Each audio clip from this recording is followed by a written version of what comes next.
What's happened, you bad motherfuckers? It's Tuesday, the 13th of May, the day the devil was buried at sea. It's me and fucking Lee, the Church of What's Happening Now, New Testament. It's a whole new day. It's a whole new week with a whole new set of rules. What's happening, Tarzan? I'm doing great, dude. You are doing Fucking, great. It feels like LA tonight. It feels because we took the edible like an hour ago, so I have like 6 minutes left. All right, who gives a fuck? It always feels like that. Listen, this guy's always worried. I started torturing him Friday about we're going to go for 600 milligrams. Tuesday. I get him going all weekend. He's huffing and puffing. He's fucking, he lets me play with him, so I got to keep doing it. What do you mean I let you? You let me. I tell you on Friday, we're going to all this week, you're going to lose, because I know you're fucking dicking around, I'm dicking around. Eating 5 milligrams. No one eats dicking 5 around. milligrams. Yes, you do. And you sit there and make believe you're watching the Knicks and shit. But anyway, how was Mother's Day? Did you call your mom? I did. I called my mom. I was there for her birthday last week, so I was with my girl and her mom for this week. And how was that? When you're with her mom, what do? You just sit there? No, they're nice. They're cool. She cooked. My girlfriend cooked. We sat out by the water. Dude, it was nice in New York yesterday. Oh, it was very nice. We were just out on the water. water. This is the time of the year New York is fucking boss. Let's get this shit out of the way. Yeah. From April 20th to fucking June 15th, right? There ain't no place you'd rather be. And like from September 10th to October 30th, there's no place you'd rather be. This is the time of the year. If you're going to come to New York, this is it. You come in July, you're going to be sweating bullets with your nice white shirt and your flip-flops. Man, it's hot. Yeah, it's fucking humid. It's fucking July in New York City. Not to mention 85 fucking trucks, 22 fucking Ubers, 6 scooters. What comes out of there? Heat. So what the fuck, Oh, yeah. But this, dude, like yesterday, and you know what saved me is sunglasses. Because all anyone told me when I moved here is you can't, like, I love when people are acting crazy. I love watching it. And people told me, like, that's when I'm going to get mugged. Is like if a homeless guy's yelling and I just start looking at him. But with sunglasses, you can look at anybody. Whoa. What? Let's get back to fucking normal here. If you're walking the streets and your eyes are creeping, you can't have no sun, especially you. You don't know how to work with sunglasses yet. What do you mean? How do you work with sunglasses? Who's the people who protect the president? Secret Service. They're good with sunglasses, okay? That's what they do. That's what they've been doing for years. You're just new to this. And I know you. You're still stuck on Uber and Yelp. The problem with you ain't the fucking sunglasses. Everyone uses Uber. The problem with you ain't the sunglasses. That you got that backpack looking like a migrant. And 9 out of 10, you're looking at your fucking phone bouncing on the street. And it's your body language. You see what I'm saying? And this new type of migrant in the city and this new type of criminal, you can't be fucking walking around with a backpack or anything. I could not have a backpack because a guy could just come from behind you and start ripping your thing and you're fucking sitting there like... Yeah, but he could do that with your shirt too. No, he can't because you could break the bond. It's just a shirt. I feel everyone wears backpacks. Yeah, but just because everybody jumps off the bridge doesn't mean you're going to fucking jump. Are you? What are you, 10 like my daughter? My daughter hit me with that this morning. I told her, next time you say that to me, you're punished for a fucking week. I go, I'm raising you not to be like the rest of these little fucking idiots. This morning, she wanted to leave the house with a cut T-shirt off with a little bra strap. Time out. And I looked at the mother like, what the fuck are you doing? Well, she won't wear it. No, I don't give a fuck what she won't wear. This is a Cuban house. You go cover up that fucking bra, you little freak. Really? Oh, it's that's starting? No. It's like she just said the other girls at school do it. I don't give a fuck. Right. I really don't give a fuck. I'm trying to raise you so you're not like the other fucking idiots. But how am I supposed to carry my shit? I understand with Mercy. That makes sense. You don't need to carry your shit. Yes, Where are you going? Where are you going? Here. Sometimes you have to carry that, dude. That's like the thing about New York, that you have to carry a lot of shit with you. If you're doing sets at night, all you need is a knife. Okay, that's all you need. You have to carry a lot of stuff with you. You got your whole computer and your phone, and a knife. Look at you, wallet in front pocket. Again, that's where it's supposed to go. No, it's not. I'm mugging you. You shouldn't even have your wallet. You don't drive. But I have credit cards. What do you do? That's it. When you go out into public, you use the fucking things the cops give you for the shields. You take that out, that stupid shield that's not going to get you out if you stab somebody, and you put your Visa card and your license. So you have a strip in there, and you put it in. Nobody... But how are they getting into my... We were just talking about this because with someone... This is New York City. These migrants, they got long fingers. They've been practicing fucking pickpocketing since they were 2. This is what they do in Managua, Nicaragua, where the fuck they come from. They all got, when you're a kid here, you get a doll, right? When you're a kid in Managua, you get a doll with bells. and a jacket with little chain in there. So if you hit that's how you train a pickpocket, with bells. Right, and that's why I don't put it in my back pocket, but my front pocket's safe. Listen, dude, if someone put a hand if I in my hit you in the head now I know your wallet's in your front pocket, so I'm gonna go for it. So why bring your whole life in that fucking wallet when you don't need it? You need one Visa, one ATM card, and your ID, if that. If the migrants don't have licenses, why should you? Shit, for years, I was a criminal. I never had a license on me. And I didn't have an ATM either. It was cash or a knife. That's it. What's your name? I don't know. Where's your ID? I have no fucking idea. And you have 20 IDs. I had 20 IDs growing up, but you're not going to see it. I had no idea about that. Take my name for granted. That's what it is. Me llamo Jose Antonio, okay? That's all I fucking know. Me llamo. But I don't me llamo. Well, tell them that you llamo, and then they'll leave you the fuck alone. I had no idea. All right, I'll try it. It makes sense. Listen, in New York City, it's not as killer as it used to be. You got amateurs now. But how you get mugged is body language and goofiness. That's how you get mugged. Body language and goofiness. You just get fucking mugged. What's goofiness? Being a goofball. Look at that sign. Isn't it great? Who gives a fuck? Mind your fucking business. Look straight ahead. Right. And get those everybody wants glasses that they could tape people. No.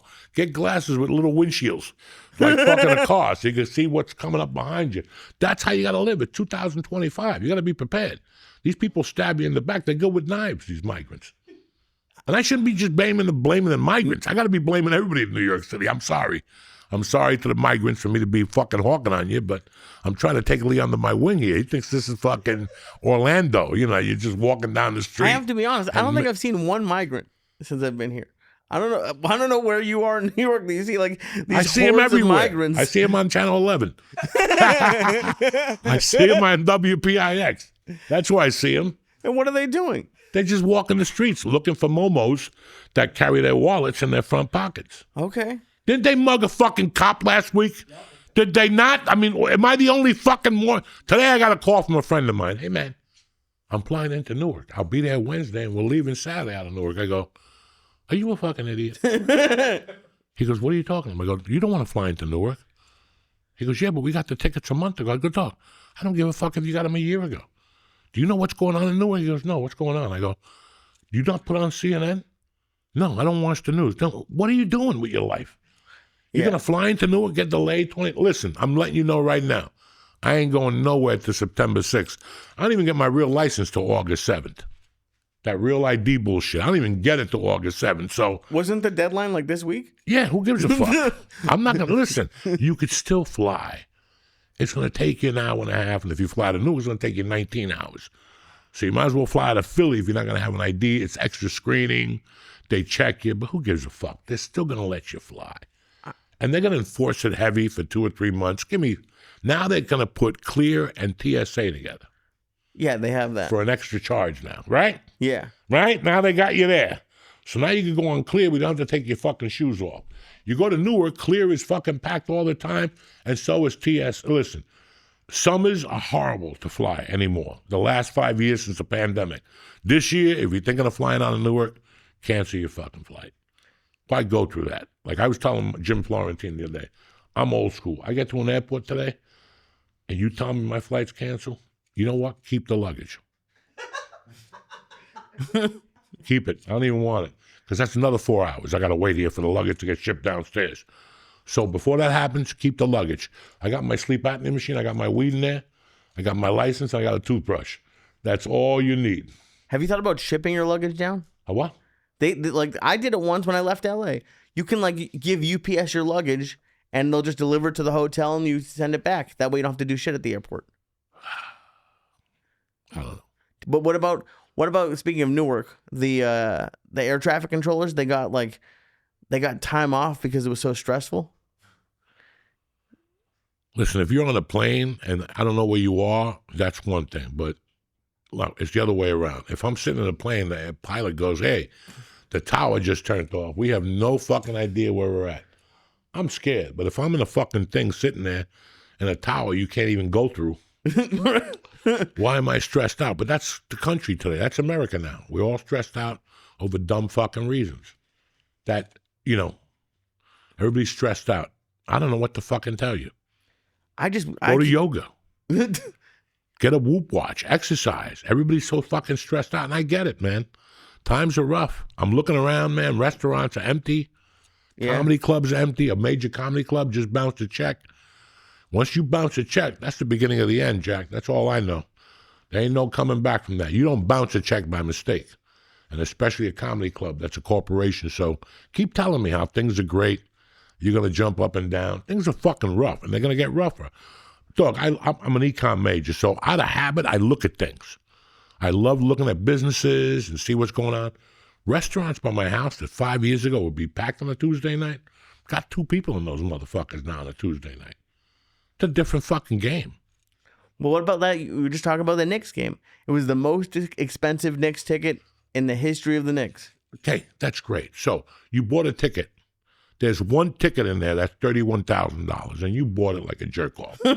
You bring like some hot chick to be cool. She don't know what the ticket costs unless you tell her, I paid $31,000 for the ticket, and they get lost by 40. How bad do you feel? Well, you might as well put a Knick hat on, a sweatshirt, and jump up and down with fucking the black guy, the director. Oh, yeah. Where was he? He wasn't jumping up and down. He was sitting there fucking depressed, looking for Denzel Washington. Even Tracy Morgan was puking again. $30,000. That's just stupidity. That is just something that you look at and go, and I get it. Well, Joey, he's worth $20 million. I know. But it's a fucking principle. And nobody knows it. I can see if $31,000, I want to sit in the middle, like up by the top, and at halftime they zip me down. And I get out of there like, yeah. 9 problems, but a bitch ain't one. You know what I'm saying? That's $31,000. But for $31,000 to sit next to a guy who paid $1,500 for his, how dumb do you fucking feel? Oh yeah. But that's the stupidity of us now. That's how dumb we are now. That 30, and you're bringing a girl that's hot, but she don't give a fuck about this game.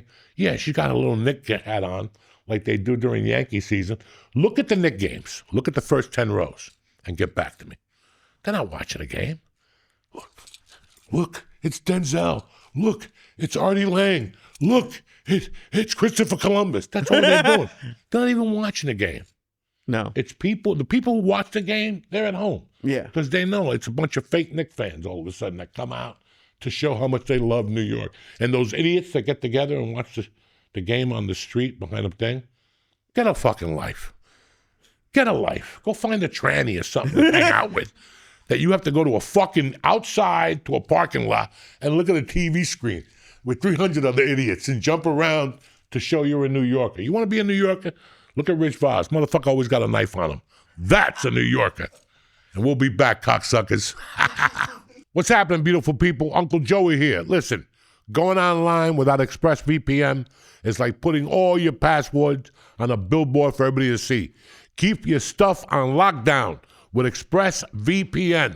ExpressVPN hides your IP address, making it super difficult for third parties to see your internet activity. It works on your phone, your laptop, your tablet, so everything stays private, even when you're browsing on the go. I love using ExpressVPN. I've had them for years because I know whenever I'm online, I'm secure from online peeping toms. Rated #1 by top tech reviewers like CNET and The Verge, this is the tool you want to be using when you're up at night going through Google looking for late night questions. Do me a favor. Secure your online data today, right now, not mañana, today. ExpressVPN.com/church, CHURCH. That's ExpressVPN.com/church, CHURCH. To find out how you can get up to 4 extra months free, go to ExpressVPN.com/church and tell them Uncle Joey sent you. Listen, I've been with these guys for years since we had them last, and I suggest you sign up with them. There's a lot of people out there trying to get into your stuff. ExpressVPN.com/church is the answer. Hey, Uncle Joey here. If your wireless company is still charging $90 each month and you're still dropping calls in your own house, it's time to wise up. Give them the boot. Mint Mobile is what's happening now, Jack, with premium wireless plans for just $15 a month. That's for the cheap seats. $15 a month. You're going to get fat wallets and skimpy bills. Listen, You can't lose with this. $15 a month, and all plans come with high-speed data, unlimited talk, and text delivered on the nation's largest 5G network. Who's better than them? So this year, do yourself a favor. Skip breaking a sweat and breaking the bank. Get your summer savings and shop premium wireless plans at mintmobile.com/church. That's mintmobile.com/church. Upfront payments of $45 for 3-month, 5-gigabyte plan required to equivalent to a $15 a month. New customer offer for first 3 months only. Then full price plan options available. Taxes, fees, extra. See Mint Mobile for details, okay? But listen, $45 for 3 months, then you pay full price for options available. Taxes, fees, extra. See Mint Mobile for all your details. We're back, bitches. My main man, Rich Vos, is here today. Fucking comedian extraordinaire, old school savage. What's up, son? What's up, buddy? Lee Syatt's here. I'm still here. You know, it's funny when I was like, we're talking about kids now, and you know, my daughter went to a concert the other night. Who's the dude that played halftime? Lamar? Whatever his name. Yeah, Kendrick I don't fucking Lamar. know. Yeah. And she's dressed like, I go, put a fucking coat on, okay? Because you and your friends are going to be the only white kids here. So you're going to stand out to begin with. So put something on your shit. And she's got her prom Friday. And last night we're sitting at the table. I go, look, let me tell you what's sacred in this world. God, your parents, and your virginity. Okay? You go to the prom, I said, he can get some titty. That's it. That's it.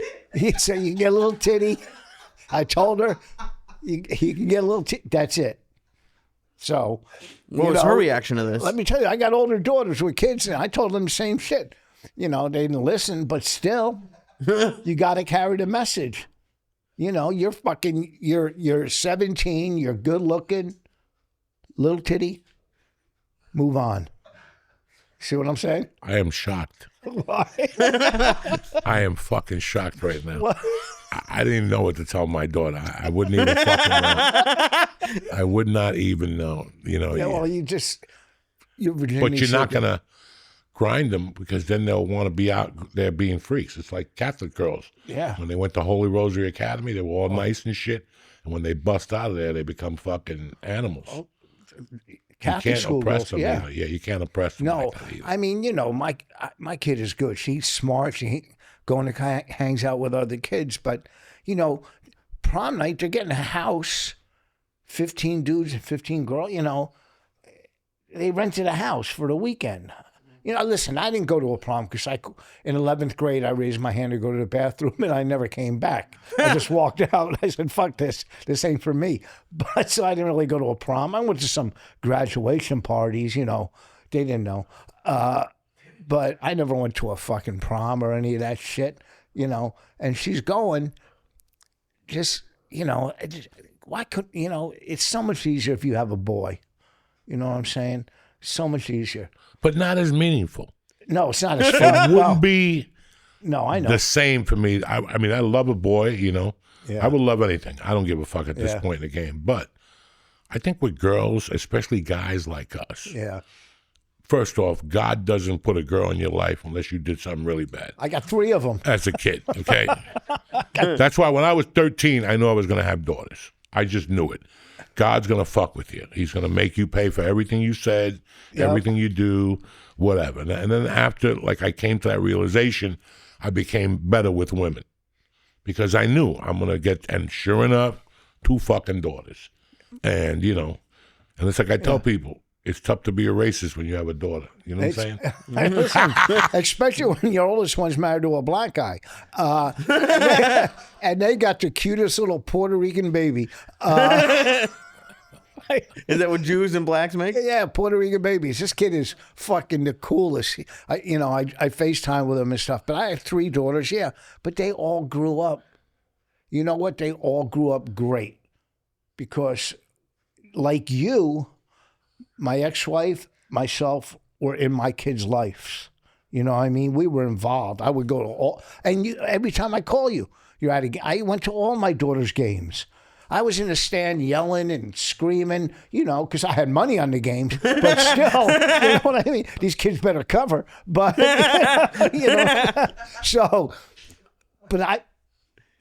if you're there for your kids, and I don't know why I'm talking about kids because I heard you earlier. If you show your kids attention and affection, they'll grow up to be pretty good kids. You know what I'm saying? Usually. My parents were nowhere to be, not my mother's fault. My father's nowhere to be found. He's all whatever. So my mother couldn't control me. She couldn't control me. I had a situation in my house about a year ago that my wife was fucking traumatized. Like, it let me know about the future quickly. I talked to my wife because I didn't really know. I didn't want her to think that I was a stiff or I didn't trust her. So my daughter asked me about a concert, and I go, sure, you go see the fucking girl. And it was Chaperone. And she found some other kid to go with her. And my wife went up to pick the kid up. The kid had like purple hair and shit, and she was Mercy's age. And she was fucking chubby with like a barrel dress on. And my wife was like, whatever, I don't know what kids are dressed like. And then she went to the show, and there was a man with a dress on with a beard standing in front of my daughter. And during the fucking concert, they were running ads for Palestine. It was just one thing after the other that got me hotter and hotter. Well, my wife is a fucking redneck, and she's a fucking Christian, and it broke her. When they got home, they were both crying. And I asked my wife, what happened? And she goes, I'm going to fucking kill her. She called my wife when you don't like transvestites. What's that? When you don't like transphobic. And my wife lost it. My wife went upstairs. They were yelling at each other. And like 2 days later, I asked Mercy, what the fuck was that? And she's like, Dad, she's not used to it and stuff. And then a couple of weeks later, the chick won an MTV award. And that's the night she came out talking about they should start a fund for all these artists. And I'm like, I turned the TV off. And I go, Mercy, we got to talk. This ain't the world. This is a chick looking for attention. First off, she's the ugliest little girl I've ever seen in my life. That is the ugliest fucking kid I have ever. And that's what they, the other day went to fucking, not California Pizza Kitchen. I don't go to that place. Went to the other place, the Cheesecake Factory. Oh, yeah. Fucking tremendous. She wanted to go. Plate's this big. So, no, the place is huge. I'm taking her there. And sure enough, two 15-year-old girls, 400 pounds apiece. And they're, what are they? Rock, what are they? With the fucking makeup, with the wig, and what are they? Unfuckable. And I told my daughter, I go, you see those two goth chicks? Oh, goth. Yeah. What? And now they're 400 pounds apiece. They're probably freshmen in college. They could just go to the gym and be accepted. I mean, that's the shit that I don't know what's going on in the world. Like when a parent looks at a child and goes, we have to talk. Well, you cannot have fucking God shit on. And, it's just, we've gone somewhere else. I see it with coaching. Like, you're supposed to be scared of your parents at some point. And when you have a coach, like, dog, when I was growing up, I had coaches in rec that would fucking make you go off. Like, you ran the whole fucking hour with no ball. And I see these fucking softball parents, not the parents, but the coaches. And it's like everybody raises their kid petrified. Well, I'm not scared. I'm scared of what she'll turn out like. Do you know what I'm saying? Like, I'm petrified. Yes. Like, I could die tomorrow. And she's a 14-year-old kid, and it's the same. It's a cycle of what happened to me. It's a girl who's lost now, and, she's going to stall for a while because it's hard to recover from a death. That's my biggest fear, Rich, is what happens to our kids later on if we don't do the right job. We could do the best job in the world, and I could still fucking have a daughter that wants to strip. Yeah, well, here's the thing. First of all, those ads for Palestine to concert, I'm sure they weren't for rentals. Anyhow. No, but it pisses me off. When you went to see Led Zeppelin or Black Sabbath or the B-52s, it wasn't political. No, they just This played. whole thing is wrong. Like, this whole fucking thing is wrong. Well, look at that Irish band that put up a big sign, fuck Israel. They lost their visas, but, it's all political, and they're brainwashing the kids. Not only not only the world, their teachers, their professors in colleges. You know what? Back in the 60s and 70s, liberalism was open-mindedness, looking at things from both sides. Now, both sides have been hijacked by extremists. You're either this or this. You know what I'm saying? And they're fucking these kids. Half these kids protesting, on these college campuses. They're just dumb white girls that have no idea.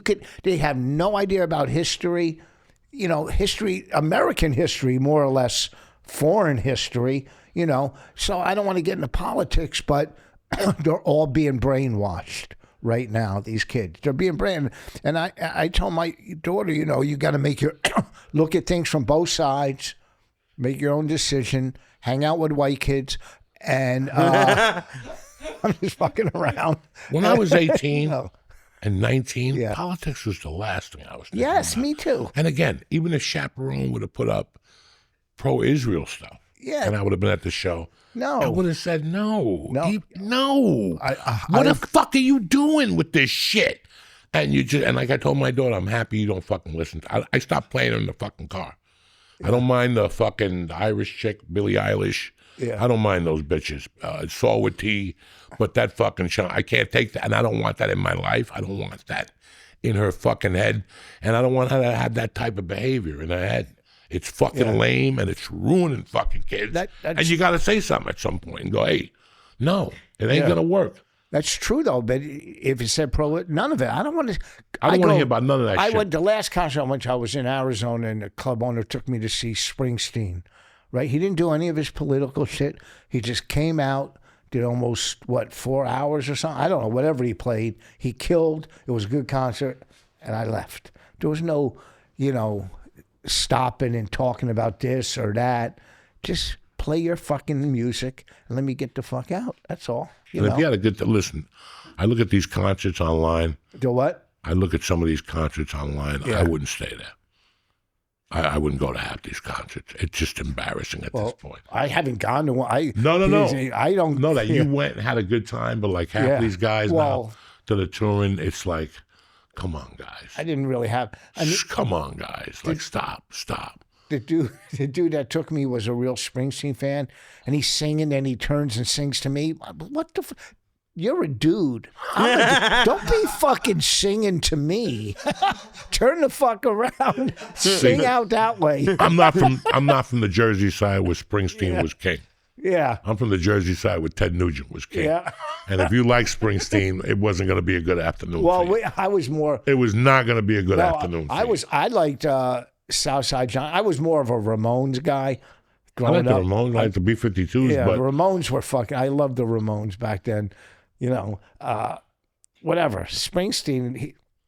They were half retarded too, the Ramones. That guy looks like an ugly Howard Stern. Oh yeah, he's in bad. Yeah.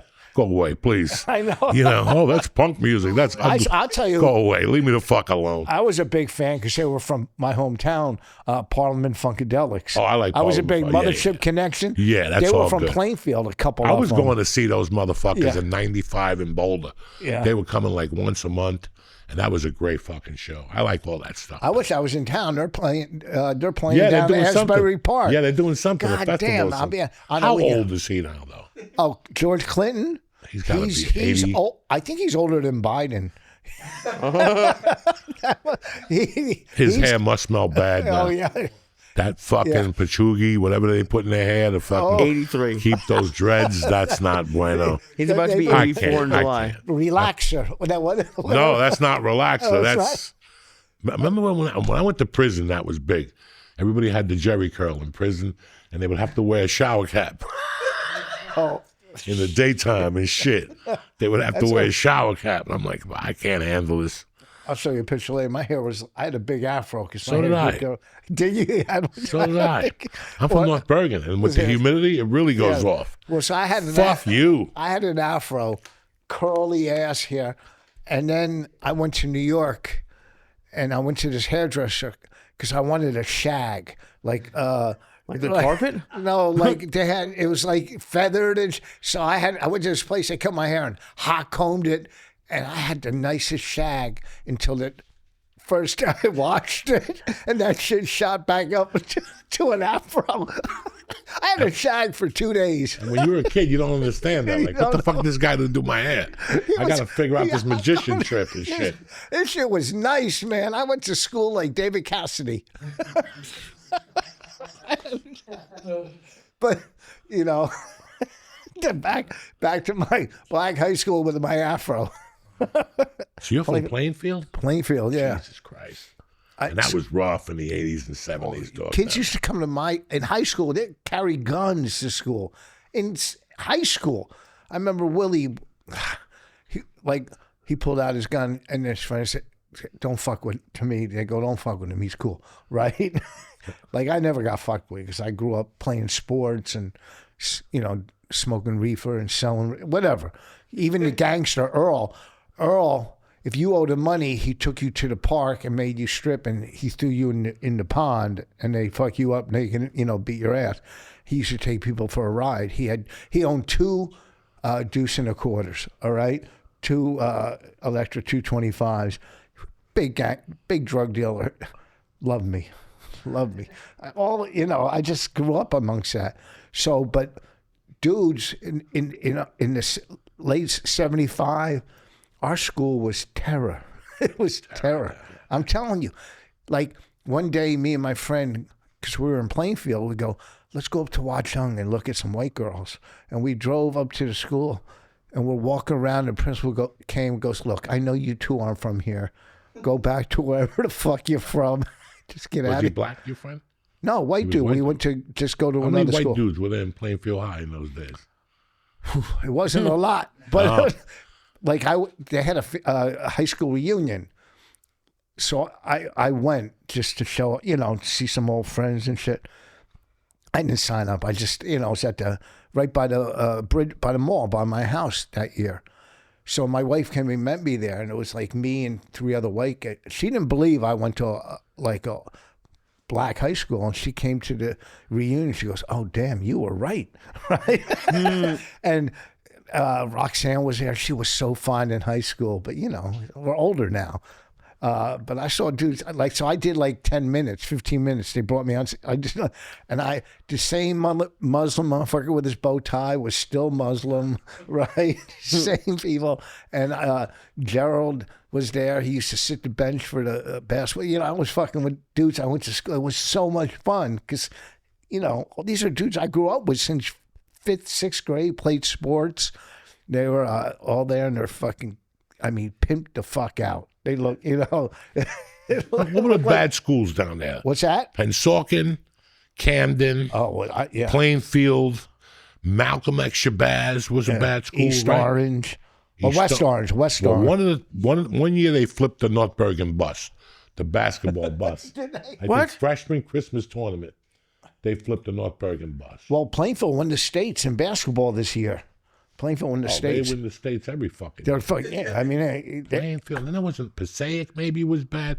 What was the school where everybody from Louisville in the 80s had 4 players from a fucking Jersey school. And they called it the Louisville Connection. From Jersey. Elizabeth? Maybe it was Elizabeth. Because Elizabeth put out some players. Yeah, early Gil on. Chapman. I think that dude is from Jersey, too. The dude that plays for Dallas, the crazy guy that was a Nick, and he was saying anti-Semitism shit. Oh, you're talking Kyrie about Irving. What's it? Kyrie Irving. He thinks the world is flat. Yeah. A lot of them do. Fucking Wiz Khalifa thinks it. I never even thought about it. And if it's flat, I don't give a fuck. You want to see flat? Look at my wife's ass. That shit's flat. Okay. Listen. It's like fucking Jackie Chan from behind. You know, it's. Who gives a fuck if the world's... First of all, the world ain't flat. My globe at home is My wife and I round. were talking last night. We're talking about soap and other shit. We're watching Mobland after Mobland. We're just talking. And we're fucking... And my wife's like, you never really had interest. She goes, can you fill me in on that? And I'm like, listen. You know, I don't know. Like About what? About... I just never... I don't give a fuck. Yeah. If it's got nothing to do with me, I really don't. Like, if it's a flat earth or if it's a round earth, I don't give a fuck. I know. Like, you want me to worry about who shot Kennedy? It's 2025. It was 60 years ago. He got shot in the head. I don't give a fuck who shot him or how they shot.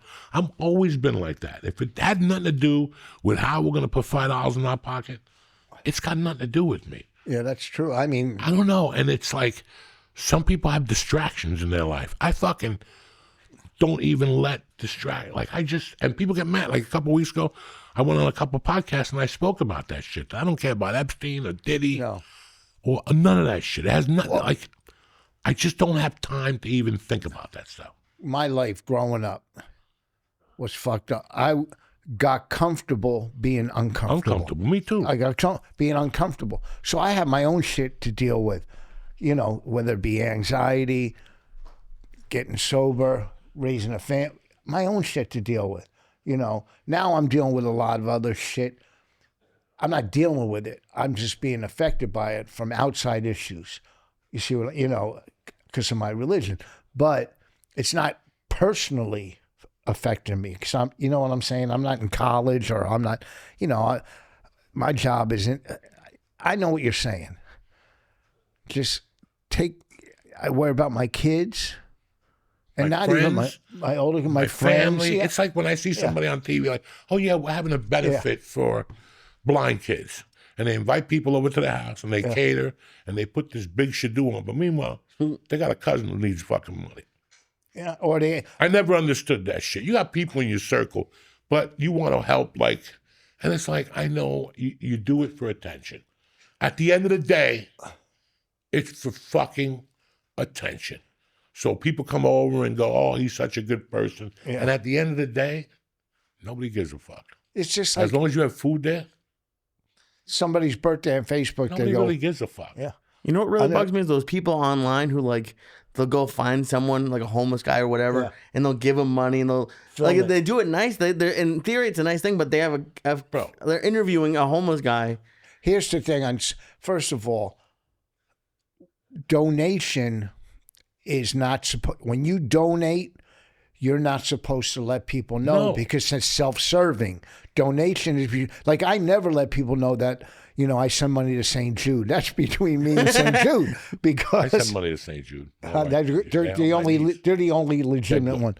But people go on Facebook. It's my birthday. Can you donate to? No. Go fuck yourself. I got on my Facebook own in the morning.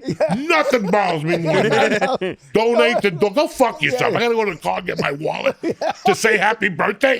Go fuck yourself. Forget it. Forget I even had a good fucking. Right away, they want to be, on my birthday, I want you to donate to Cats of Newark. Listen, a cat ain't going to get $1 from me. I know. All right? Yeah. Just take your fucking happy birthday and move on with your fucking life. Lucky you got a happy now birthday. I got to donate to the Africans or some blind school. Get the fuck. I'm not going out to the car to get my wallet. I'm not doing it. My wallet's in my car. The other day I called the doctor. Can we have your insurance card? Anthem. Can we have the number? Doesn't matter. Doesn't matter. I got referred for you from a fucking doctor. You think he would refer me if I had no fucking insurance? Well, call back when you have the number. And then I got to wait another 80 days. Yeah. Anthem. Write it down and give me the fucking appointment. The lady just froze. Why? You know I'm calling you. I'm fucking legit. And you want to break my fucking balls now. Or call me back. No, I ain't calling you fucking back. And say something. I'll call your fucking supervisor. It's Anthem. I got a reference. You know the doctor? Yeah, we will. Then what the fuck? You think he would send you a fucking deadbeat? The fuck is wrong with these people? It's unfucking believable. I went to physical therapy, and they go fill this shit out. I go, I was here already once. How many times I gotta fill it out? We're gonna send you a Propac. What's your medication? Listen, I know. You see my wife next to me? Yeah. Don't ask me a fucking question unless I got people, my sister today. So what kind of, what are you bothering me for? I just know. I don't know nothing. I'm telling you what I know. It's foot fungus. Well, what type? Where'd you get it? I'm like, who cares? Who cares? What disease is your daddy? You see my wife next to me? She got all the paperwork. What bank? I don't know. Bank of America. Everybody goes to Bank of America, right? Yeah. The fuck is wrong with people? I don't. I got to fill out. That's the reason I quit school. I didn't like filling shit out. No. Every time you call a doctor, we're going to send you a package for what? I got to get there 10 minutes early. Now I got to bring reading glasses and fill stupid shit out. Have you ever had hepatitis? I don't fucking know. I had chlamydia and it disappeared one day. Okay, it stopped leaking. I never heard from it again. Has your dad lost any toes? What the fuck? What really gets me is when I walk in, not even hello, what are you here for? Insurance and I, motherfucker, slow the fuck down. Do I look like I'm going to rip you the fuck off? The first thing. I fuck with them now. Occupation, savage. Yeah. You know, oh yeah. What'd your father die from? Heroin. Yeah. What'd your mother die from? She got stabbed 20 times because she's getting raped. Okay, Louis. And I love when they read the paperwork. They look at it and they look at me for a second. And then they know I'm not fucking around. I'm not here. What's with the questions? I got fucking sick. I got diverticulitis, whatever the fuck it is. So there's two. Why are you asking me fucking questions and making me talk? So I'm in fucking physical therapy this morning. And the dude... He used to play football. He used to play halfback for the Giants, but now he's. So they have me on this thing doing this. I go, this is gay.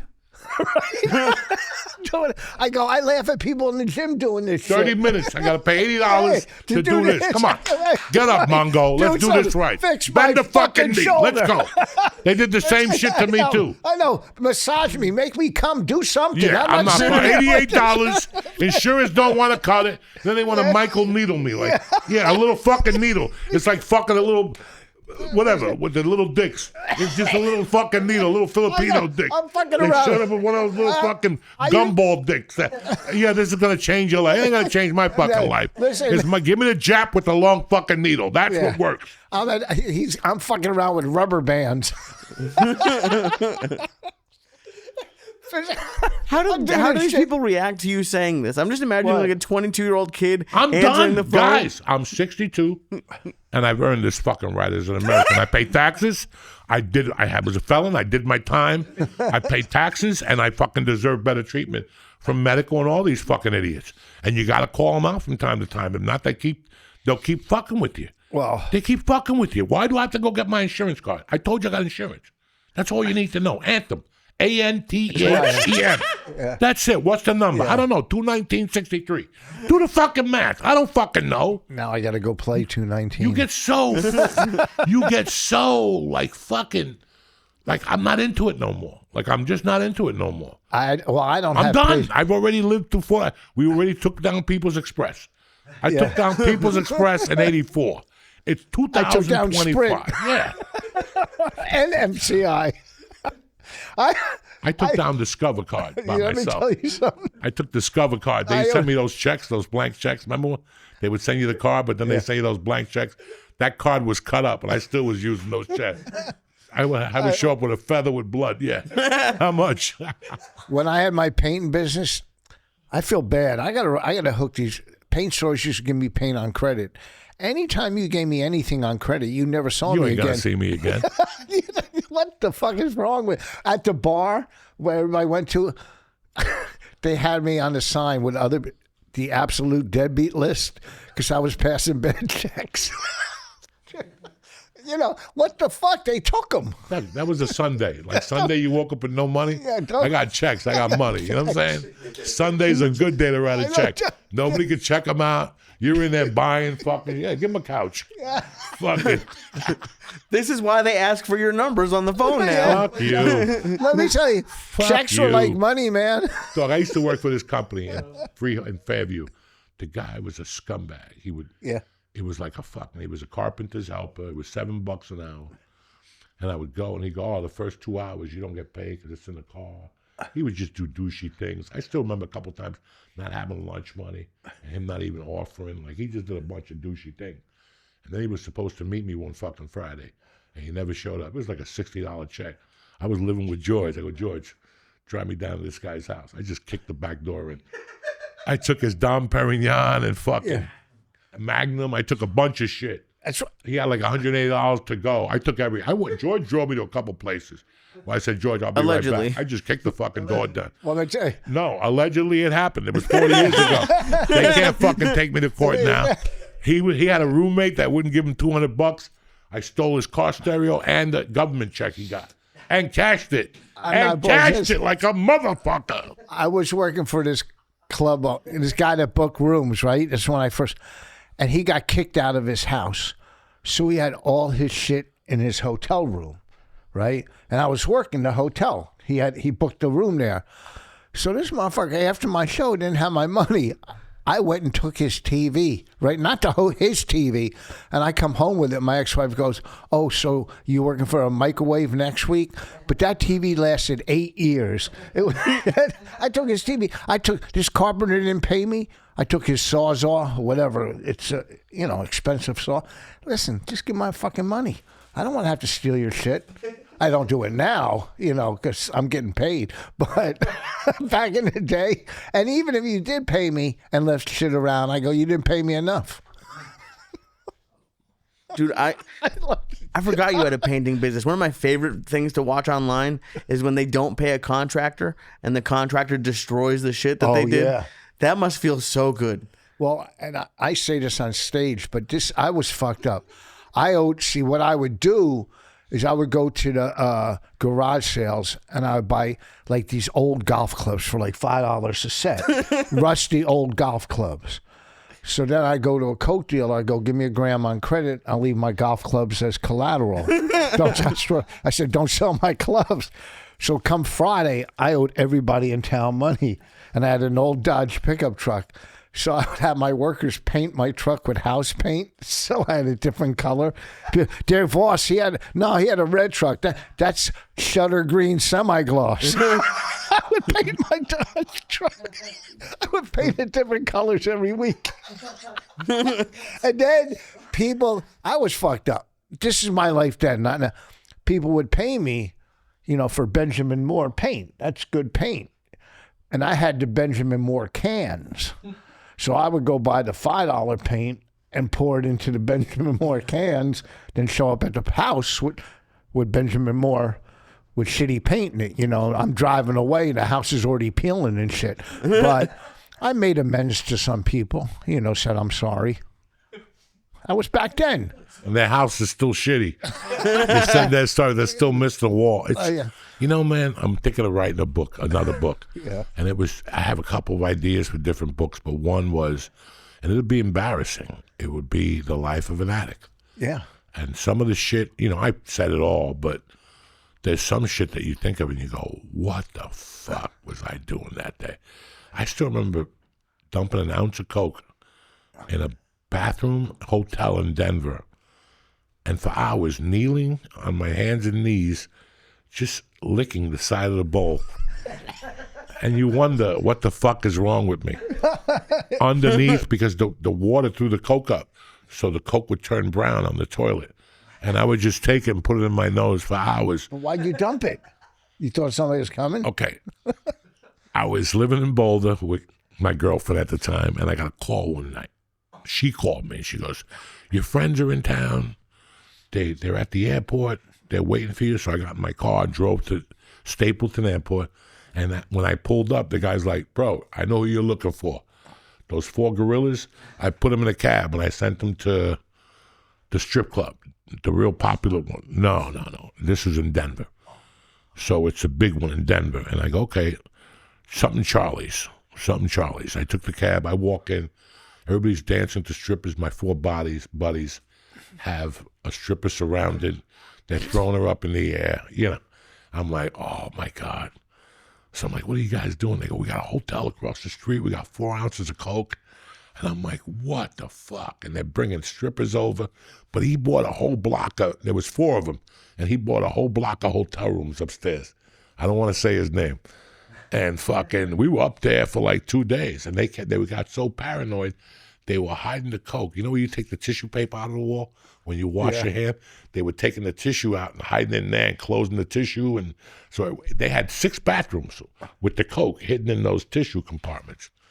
So, I don't know, we woke up 2 days later and they're like, we got to go back home to North Bergen. And they had like 3 ounces of coke. So he goes, take 2 of them and send us the money.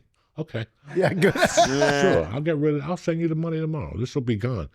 And I went back to Boulder, left that ounce in my house. And me and my girlfriend at the time, she drove me to the hotel, and she goes, I have to go back home to do something with my parents. but I'll be back at 11 to spend the night with you, and we'll finish doing the coke. I'm like, okay. I go stop at a liquor store. It was 1 in the afternoon. I go up to this hotel room. I'm in there doing coke, watching TV. And also I'm starting to get paranoid. Like 30 minutes later, and I go, let me look out the window. And it's one car after the other. A car would pull up, and then 3 minutes later, the car would pull up, and another one would pull up. And I'm like, oh, fuck. They're switching cars on me. And I'm hearing zzz, zzz with a drill. And I'm like, holy shit, they're going to put a bug in the wall to see if I'm doing coke, right? And it's 2 hours later. I'm sweating profusely. I'm by the window, and still the cars are stopping 2 minutes, and then they take off, and another car pulls up. You watched it for 2 hours? For 3 hours. I was paranoid. I was on my hands and knees sweating. Finally, I hear people talking in the hallway, and I go, fuck this. Oh, no. It gets better. They have a tub of water in the room. You know, like every hotel has a little thing of water. I filled it up with water, and I threw a Coke rock in there to see how long it would take for the Coke rock to dissolve in case they came in, okay? It was a big Coke rock and like 12 ounces, maybe 16 ounces of water. You're going to love this. So now I'm still fucking banging it out. I got no shirt on.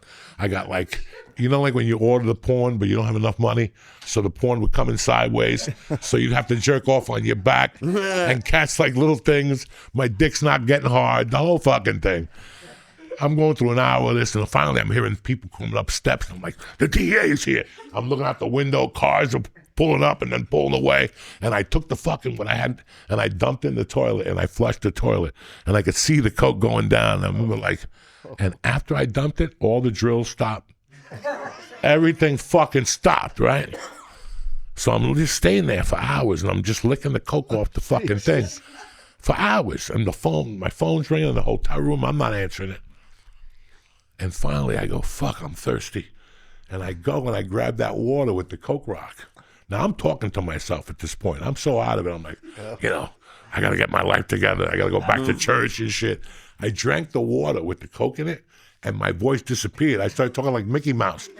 So my wife is calling me, who's my girlfriend at the time. She's like, what are you doing? Do you still have any Coke left? I'm like, I couldn't talk. So finally I got dressed at about 3 a.m. I went downstairs to see if there were cops. It was a fucking ATM machine, like a drive-through for like something. They were pulling up and leaving. I'm like, God damn it. That was like the 8th time I had dumped an ounce of Coke. One time I thought there were dogs out there. When I went out, there was fire hydrants. I'm like, oh my God. I thought they were fire. And Carl, the redneck I was with, kept yelling, they got dogs. We went out there the next day, it was fire hydrants covered with snow on it. I fucking, one night, I mean, I smoked all night. I don't know. And I stayed at my mom's house, and I was getting dressed, but I undressed and I was naked or something. And I thought I saw a rat run across the floor. I thought. So I took a plate of peanut butter and put it in the center of the floor, and I made a net out of one of my mother's stockings and a hanger, and I was sitting on the couch, half naked, holding a stocking net with peanut butter on the floor. And my mother walked in. She goes, rats? No.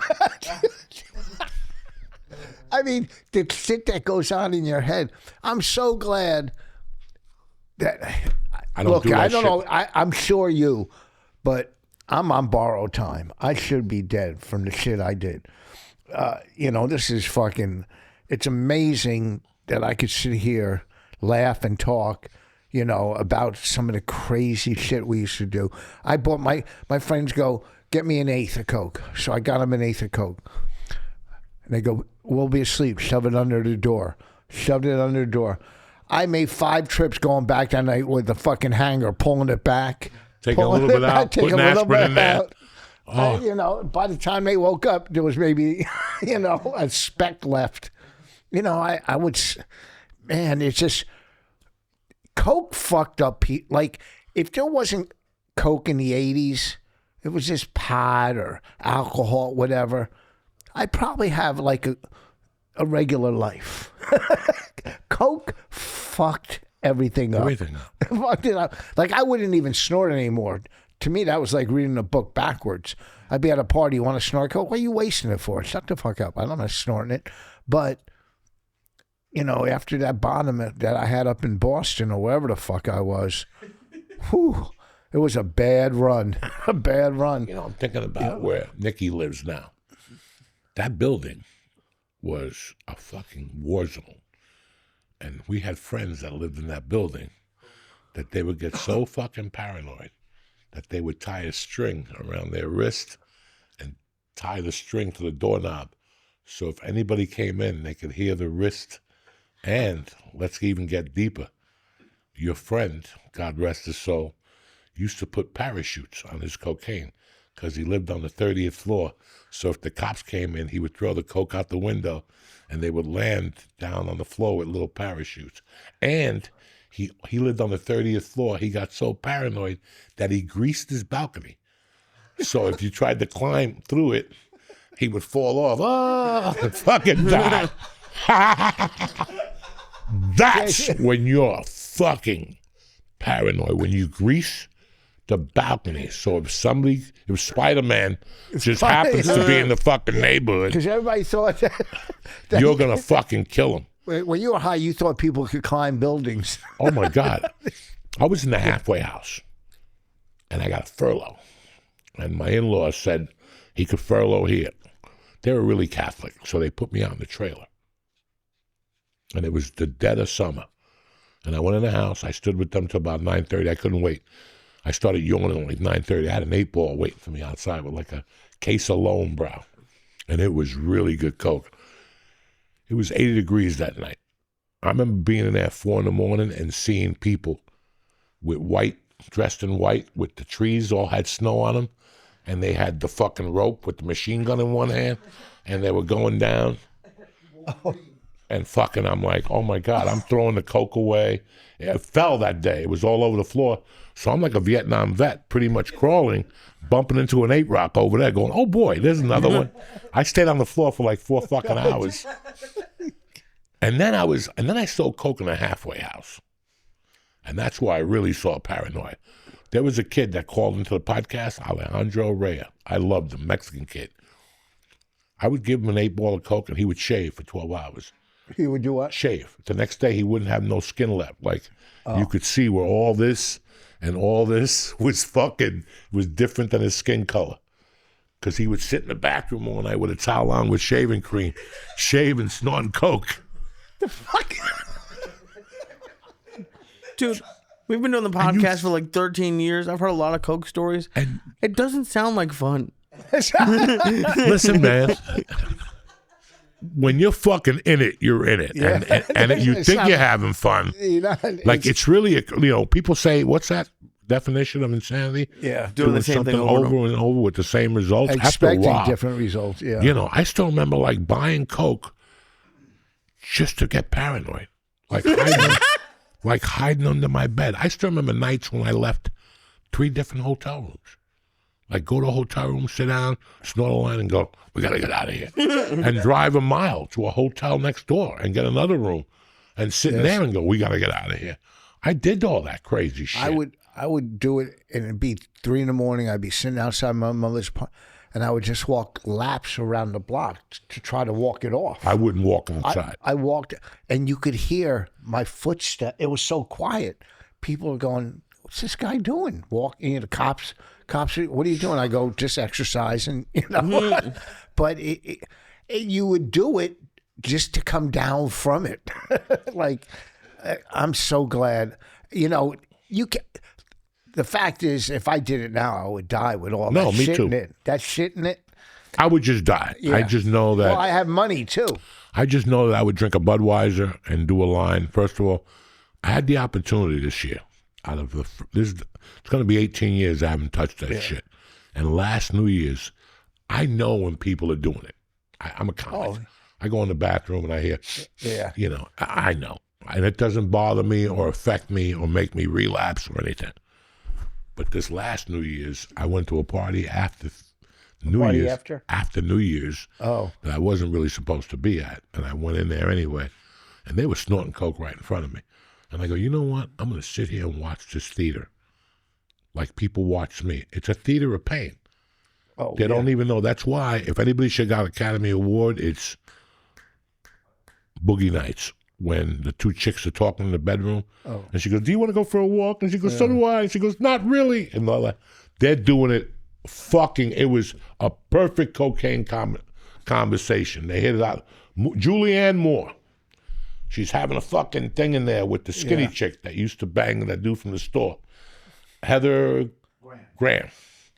And they're talking and they're doing coke. And she goes, "Let's get out of the house." And she goes, "Let's do it." And also girl goes, "No, I don't really want to do it." I'm like, these guys are a good consultant. Yeah. You know, the scene in Boogie Nights. Dog, I went to a house one night where there was a fucking white dude that I knew, a manager at the Improv. And he had a little Chinese gay guy over there with little diapers on and shit. And I'm like, oh, shit. This is right out of Boogie Nights. And there was somebody else over there, I'll tell you after the podcast. And I was like, God damn, it's real. It's real. Let me tell you. It's craziness. It's fucking craziness. I told this story. It's a famous story I told on the radio, my short story. So we used to cop from these two gay guys in East or West Orange. They live in the high rise. I'll say Doug and Dickie. It's on my first album. I told the story on Opie and Anthony, Doug and Dickie. So we'd go up there. I'm going to use fake names. Me, Bill, and Tom. And every time we go up there, like Dickie, the light-skinned black dude, would ask one of them, "Hey, come upstairs. I got to show you something." Give them tons of coke, ask if he could blow them, and supposedly they said no, right? Now, I'm going up there week on week, week after week, and Dickie's never asking me to go upstairs, and I'm starting to get a complex. You know, like my mom's like, "Calm down. He'll ask to suck your dick. Give it time," right? So I went up there. Remember those basketball shorts with no pockets? Man, I had basketball shorts on, no underwear. You could see like just my ball bag, right? I'm going up tonight. He's like, hey, Tom, you want to go upstairs? Leave that fucking homo down here.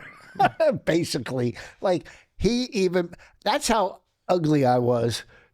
That he never invited me upstairs. A up gay guy. Never even want to suck your dick. That's not good for the ego. Huh? That's not good. Because all you need is you should have gave him a whistle. You know, like gay guys love whistles and shit. Tell him you blow a little whistle in his muffler. He would have gone fucking with bots. Dude,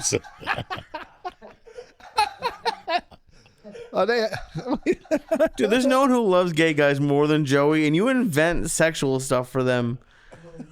How are you gonna blow a whistle on someone's asshole? I don't know, but if anybody could figure it out, it's a gay man. They're fucking crafty. They'll figure out how to talk you into blowing a whistle up your asshole. Listen, somebody talked the Indians into selling New York. You could always talk somebody into doing something creepy at 4 a.m. when you got a bank book and they don't. You know what I'm saying? Bad checks, coke, you know. Listen, I look back. I'm glad I did everything I did in life. Me too.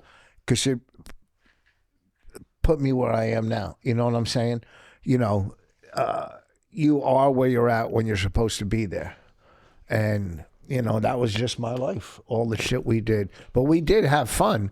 After high school, my friends and I, man, we went to parties. We had a good time. And then those good times, well, you know, you leave one set of dudes, and then you're hanging with dudes that do more. Then you're with the next level of dudes, and next thing you know, you're in rehab. Next thing you know, you're like, your mom drops you off in the morning, and you know, I always think about my divorce from that poor fucking girl. That girl lived through hell. And one of the things I remember the most is I was supposed to go to her brother's wedding.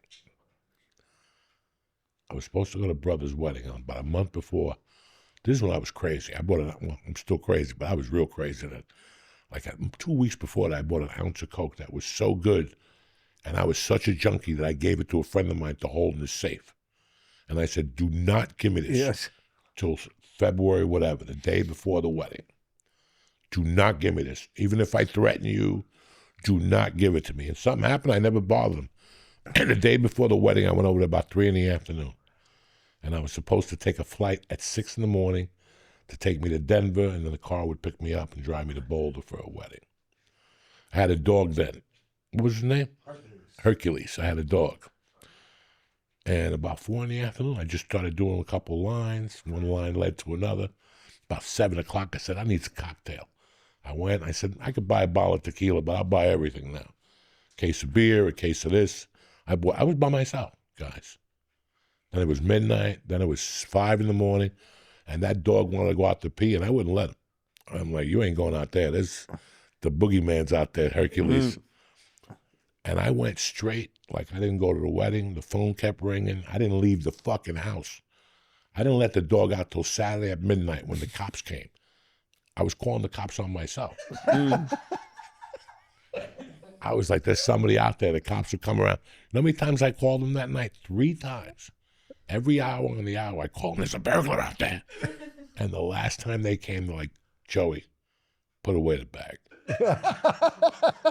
They're like, do you want us to take it and we'll bring it back tomorrow? I'm like, no, what bag are you talking about? I had it hidden in the sink so I could hit it with the disposal. And I kept putting my hand in there going, I'm going to lose my fingers. It was fucking terrible. And I still remember like Sunday, I had no Coke left, and I'm still trying to masturbate. And I'll tell you what I was watching. I was watching The Girl in Red with, what's her name? The pretty girl from the 80s. Not Kelly. I mean, this is 1986, so. Kelly LeBrock. Kelly LeBrock shows her monkey for a little split second when what's his name calls her from the window. What's his name? Gene Wilder calls her from the car. She throws the blanket up and gets up, and you see her little bush for a second. I figured out how to freeze it on there. Like I just froze it on that bush, and for 12 hours I was like, this has to happen. Nothing ever happened. That's embarrassing when you're trying to jerk off and nothing happens. And if you have Coke, how many times did this happen? You have Coke and you call a girl and she's like, I'll be right over. But then you actually jerk off and come and you're like, I'm not letting her in. Yeah. Fuck her. She can knock out there all night. She's out there banging on the door. Hurry up, it's me. That's it. I already came. I'm keeping this Coke. I didn't have, this wasn't Coke, but I was working Rascals. And I picked this girl, Rascals down the shore. There was a club down Ocean Township. 35, and I picked 34. this girl up. So I take her to the diner. I get her a burger, whatever. Not the deluxe, but the burger. And, you know, you don't get fries yet. So then we get in the car and we're making out. She goes, I can't make out in the diner. So then I pull next door to the car wash. She goes, what's wrong with you? And there was a hotel across the street, like a crack hotel on the other side. So I pull in the hotel. There wasn't a car in the parking lot, not one car. So we're in the car before I go in. We start making out, and she either blows me or gives me a hand job, and I bust a nut. I go, I'll be right back. So I go in the hotel. I walk back. I go, oh, man, they're all sold out. Right? She goes, there's no cars here. I go, yeah, it's a crack hotel. They don't have cars. I mean, I gave her one of my CDs, but still. Take this with you. But yeah. When you're into drugs, you get creepy about that shit. There was a chick I really liked before I got married, and I would team up with her whenever I was doing coke. But I started to learn her period schedule, so I wouldn't go over there those 5 days. And she would call me, come over, I'm horny, not tonight. I'm not sharing coke with you. You're bleeding, bitch. I'm not going. We're some greedy motherfuckers. I did a podcast with Theo. It's online, and he was talking about it. How many nights he would get coked up, call a hooker, and get so paranoid he wouldn't let him in. He would slip money out the hole and say, go away. and then he let one in, and the next day she got sick, and he took care of her for a week. And he goes, we're still friends, man. I like her. That's hilarious. That's hilarious. Drugs take you to places that you never think you'd go, like sometimes. And you go, and you're like, I'm not going to do that again, but yeah, it was fun. It was fun. It was a fun fucking 20 years for me to do coke. I loved it. It was fun until it wasn't fun. Yeah, until I started. It's not fun anymore. Once when my back started jolting in the middle of the night, I would get these jolts in my back at the end, and I'm like, I'm going to die pretty soon. And that's what stopped me at the end. That and my wife. That's why I said, fuck this. I was at this bar at the Film Center. 40-cent drafts. I had maybe $1 for 2 drafts. I didn't know how I was getting back home. I was fucked up. this girl, I think she was hot. She came, sat at my table, and she goes, "Can I buy you a drink?" I go, "Yeah." She goes, "Well, you got to walk up and get it." And she gave me $20. I walked up to the bar, ran out the door, and took off. And I go, "It doesn't get any lower than that." Yeah. Then I was in like rehab maybe 2 or 3 weeks later. I mean, I just stole the girl's $20. And you think, oh, it's only $20. But you can't, you're like, you got no money, you got to figure out a way to get high, you know. I snatched some shit out of this dude's hand. He punched me twice in the head. Next thing you know, I threw it in the pipe. It was soap. You know, what the fuck you hitting me over soap for? And don't rip me off when I'm ripping you off. What the fuck is that about? I know. But it's, let me tell you something. There's no good ending. No. There's no good ending to that shit. No good ending. And, you know, look, when he started, he had hair. I had a lot of things. Brain cells. But it's... I gotta be honest, though. I get paranoid. That's why I like weed, is because it shuts off. Like, people say they get paranoid on edibles. I really don't. You like weed? Oh, I hate it. It made me paranoid. I don't get paranoid. I'm anxious about everything all the time. So the idea of doing drugs to make me more anxious, I would have been dead. There's not a chance. When you eat pussy, do you feel like you have a full head of hair? I put my head against it in the back. You look up and go, "Damn, man, this is what I would look like." Dude, when you were talking about the afros you had, when I had hair, I didn't do shit. I had a buzz cut for my whole life. Get out, I was really? so jealous of I wish I did everything. I wish I did the perm. What did you call it? The comb? The shag? The shag. Oh, the shag, man. The do-rag. The shag was... whatever. I never had shit. I had a cowlick. I had the worst hair. You know what's funny? Like, and this is anything in life. It all starts out fun and dandy and, you know. Yeah. After a while, it just uses, you know, and I ended up in prison over it. It's not something I kept doing, putting a gun to somebody's head. I ended up in prison over it. But the funny thing is that I stopped doing it when I was 44 years old. And it's so weird how I did more from the age of 44 to 62 than I ever did before that. In your life, you mean? So I could imagine if I wouldn't have done coke. So that's why I tell people now, you know what, man? Don't even fucking do it. Just smoke your reefer. Nobody ever went to prison over reefer. Well, not now. No, but nobody went to prison because they smoked too much reefer. Nobody goes to the hospital because they smoke too much reefer. Yeah, Lisa's over there. She's about to say, yeah, but they have lung infections. I don't give a fuck. Oh, shit. That's not what I'm talking about. You know what I mean. You know, it's like, and so far in my world, I've been smoking it for 50 years. It's safe. It's safe. It's definitely the safest one. He's showing you're us. a handsome guy. You're like Bon Jovi's drummer. Look at you, a little shag like Bon Jovi's organ player. Rich, I'll have you send that to me, and then we'll put it in the podcast. Huh? If you want, you can send it to me. We can put that in. You know, and it's weird to think about addictions and shit. Like, I thought about this yesterday in the shower when it fucked me up yesterday. I was thinking about Mother's Day. And I'm like, you know, man, I've been in prison. You know, I lost a daughter. I've had a lot of heartache. And comedy's rough. You know, it's really rough what we do. I think the roughest thing was getting up for 45 years without having a mother. You know, that's been the roughest thing I've ever done in my life. You know, like it never goes away, that pain. So if I could outlive that, I could fucking do anything. So I'm happy I stopped doing all that shit. And now I just smoke my reefer. I giggle like a fag. You know, I eat my mushrooms from time to time. I giggle like a fag, you know, and I enjoy it. It's better than feeling the way I used to feel before. And I never liked alcohol either. I can't just drink alcohol. That shit's garbage. Got me sick. I can't do it. I never really liked the feeling at the end. See, you know? I was never close with my parents, but that taught me to be close with my kids. Like every day I watch my kids. Like I had them in the day. My ex-wife had them at night. Then when I turned 40, they went off to school. You know, I didn't watch them anymore until like 3 o'clock. So all day long, I was bouncing off of fucking walls. You know, because I have my kids and my daughter's going off to college now. You know, I'm not gonna bounce off the walls now, but still. You're pretty calm for having a daughter going, but you already done this. You like that ad, the first kid, the mother's wiping down the kid, second kid, the kid's rolling in shit, and she just gives him a fucking, Yeah. You know, once you lived it, it's pretty easy. This is my first shot. It's you know, it's just scary. It's just scary to where your kid could end up if you make, like I was watching a movie the other day, and it was a criminal movie. And these guys are criminal, and they're leaving in the daytime with like kids in the house, 10, 8.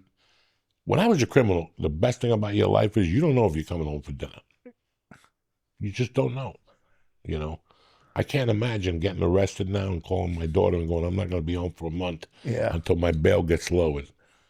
That's fucking insane. Like, I couldn't even imagine that.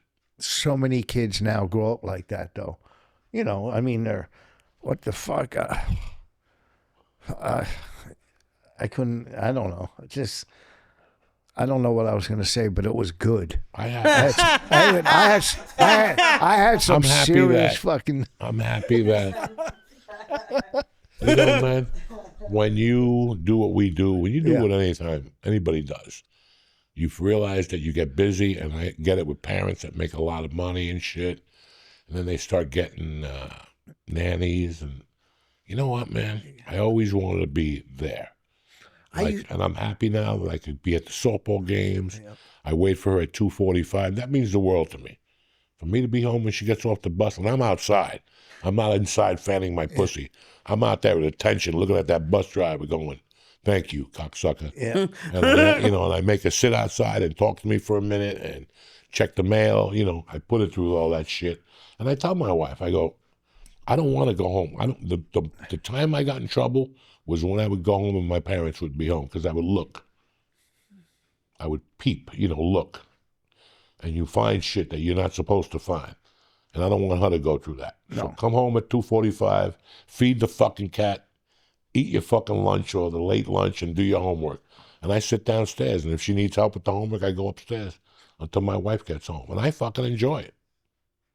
I'd rather do that than go into the city and do a podcast and giggle with a bunch of jerk-offs. Yeah. I'd rather do that. Listen, when I go on the road, I come home, fucking, I don't go New York, what? So I can sit around with some woke motherfuckers? Shut the fuck up. I used to drive back after a gig from on a Saturday night from Boston or D.C. to go to a game on Sunday, and I'm not trying to say, let me tell you something. If I'm lying, let a microphone break. Where you at this week, Rich? Well, this week I'm at Uncle Vinny's. I got a lot of shit coming up. Friday, no, but let's focus on this week, because Vinny's needs a lot of fucking help. So Friday and Saturday, you're at Uncle Vinny's. Point Pleasant, Uncle Vinny's. That's all you need to promote, because I see it all the time. Well, I'm in Connecticut in September. Nobody gives a fuck. Then I got to remember, Uncle Vinny's, 9 o'clock, Friday, Saturday, and Sunday. Fucking no, not Sunday. Friday, no, Friday and Saturday, 2 shows. That's it. Point Pleasant, Lee, where you at? I'm at Rodney's on Wednesday, and I'm with you on Saturday. And you with me Thursday. We're at the dojo? At the dojo, yeah. We're at the dojo. About that one. Well, Friday, guess where I am Thursday? Friday, I'm with Rich. I'm going to go down there and fuck around with Rich. And Saturday, I'm in Philadelphia at Parks Casino. It's sold out, so don't even bother. I'm coming to the dojo Thursday. All right. I'll catch you in August, cocksuckers. You're going... That's the next show at the park. So oh, yeah? If you're not, it's sold out. That was fucking great when we worked there. Fuck yeah. That fucking food. Spray they put in the fucking They don't fuck around, Parks. Parks is a high-level organization. I support them to the utmost. That's great. I support the city of Philadelphia. I like people who got no class. And I got no class either. So it works for each other. We got no class. Nobody has to hide shit. I don't have to drive down there and make believe I'm somebody. Yeah. I'm just a Philly dirtbag.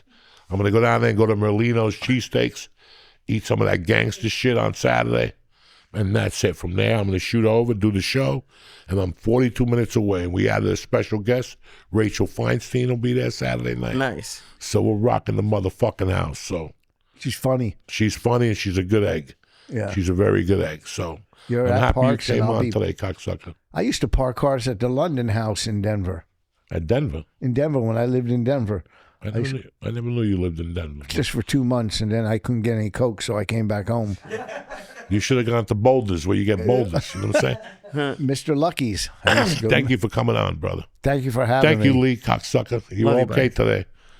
I only made you take like 300, so this is the zone now. This is So the we got zone. more ABXs next week. I can't wait. All right. Stay black. Have a great week. And I want to thank our sponsors for always having our back. Love you.